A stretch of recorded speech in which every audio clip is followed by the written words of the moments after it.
Hello, I'm Catherine Truant. I'm a certified dental assistant and a student at Vancouver Community College. Have you ever seen an image on the internet and wanted to use it in your professional practice?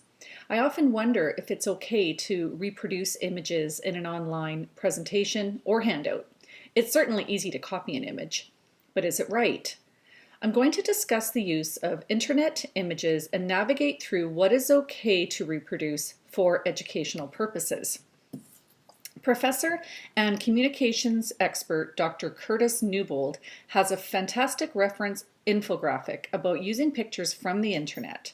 He explains that it is okay to use someone else's image for educational purposes, as this is considered fair use.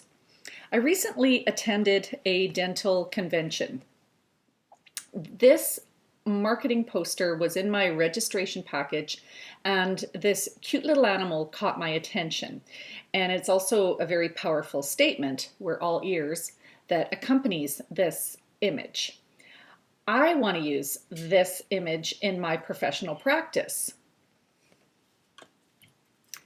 How do I know if the image is restricted or protected by copyright? Journalist and technology industry expert Carl Hodge explains that all works are copyright protected. The moment you take a photograph, you own copyright to it. You don't have to register it with a special organization. You don't have to fill in a form or add a legal notice to the image. The rights to use, amend, or sell that image are yours and yours alone.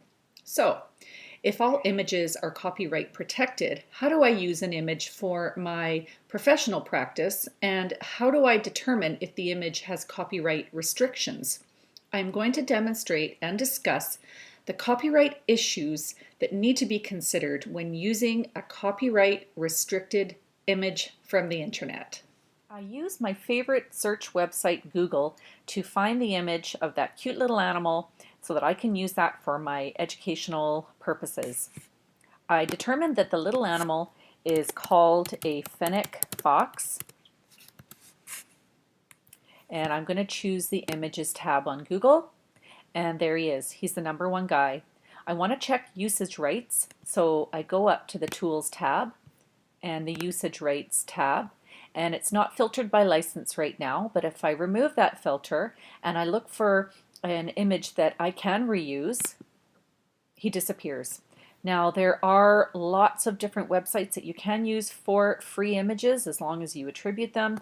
There's Flickr, there's Wiki Commons, there's also Creative Commons, but I want that particular image, so I'm going to go back up and I'm going to change the filter, and I'm going to find him on a website called The Spruce. And here is the website, and here's my image, Fennec Foxes as Pets, and this website has used a copy of the image, and it's also attributed the author, which I now know is Flora Dapfi from South Korea Kim in Churl, owned by Getty Images.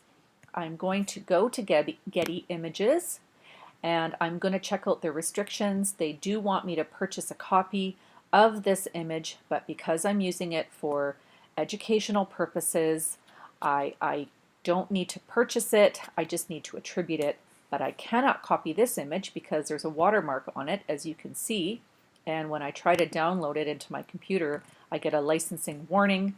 So I will go back to the Spruce, and I'm going to make a copy of this image of the fennec fox for my professional practice.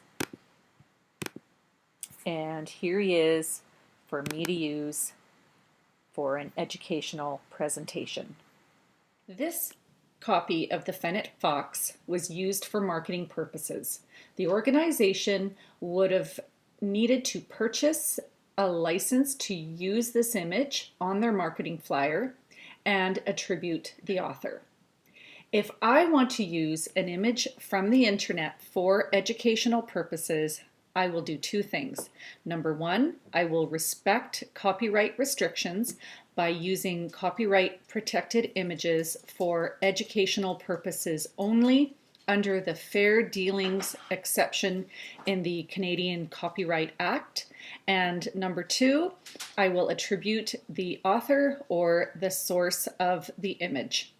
Thank you for your interest in using images from the internet in your professional practice. Before I conclude, I must give credit to post-impressionist painter Vincent van Gogh for the appearance of this copy of Starry Nights. Thanks again.